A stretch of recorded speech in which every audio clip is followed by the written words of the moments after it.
दोस्तों, बचपन से हम टीवी सीरियल्स में देखते आ रहे हैं कि भगवान कृष्ण का सुदर्शन चक्र उंगली से निकलता है, किसी पापी का सिर धड्डियच से अलग करता है और वापस आ जाता है। लेकिन क्या हो अगर सुदर्शन चक्र कोई आम अस्त्र हो ही ना? सोचिए, क्या हो अगर सुदर्शन चक्र असल में व्हील ऑफ टाइम यानी समय का पहिया हो?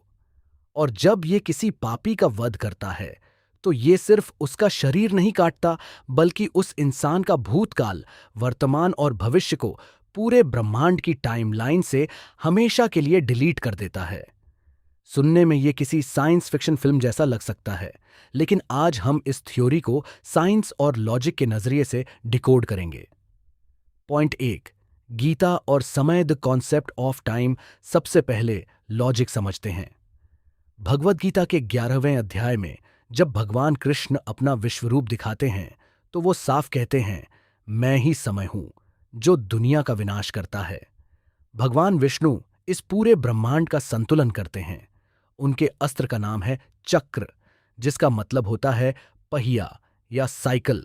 अगर पूरी दुनिया काल चक्र यानी साइकिल ऑफ टाइम पर चलती है तो विष्णु जी का मुख्य अस्त्र भी उसी समय को कंट्रोल करने वाला टूल होना चाहिए, न कि सिर्फ कोई धारदार डिस्क। पॉइंट 2, दी कॉस्मिक डिलीट बटन। अब इसे क्वांटम फिजिक्स और स्पेस टाइम के नजरिए से समझते हैं। कंप्यूटर में जब कोई भयंकर वायरस आ जाता है तो हम उसे शिफ्ट प्लस डिलीट कर देते हैं।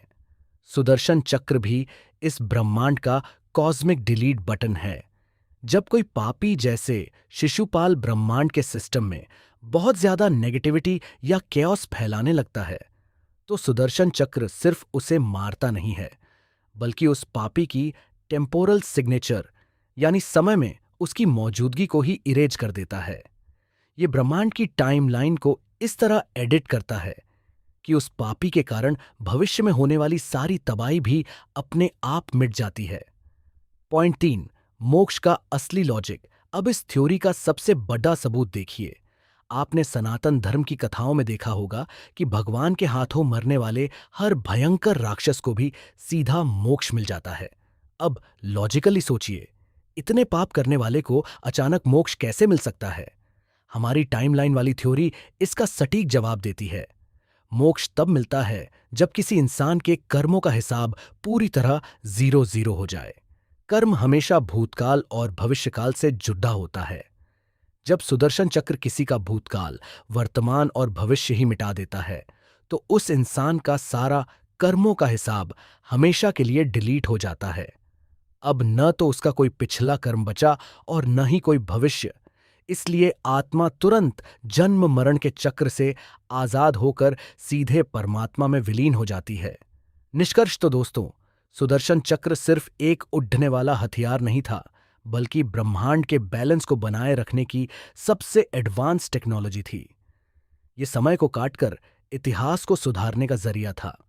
आपको सनातन धर्म के पीछे की ये लॉजिकल और साइंटिफिक थ्योरी कैसी लगी? क्या आप भी मानते हैं कि हमारे अस्त्र शस्त्र असल में एडवांस साइंस का हिस्सा थे? मुझे कमेंट्स में अपने विचार जरूर बताएं। अगर आपको ये लॉजिकल एनालिसिस पसंद आया हो तो वीडियो को लाइक करें और हमारे चैनल को सब्सक्राइब करना ना भूलें। मिलते हैं अगले वीडियो में। जय श्री कृष्ण।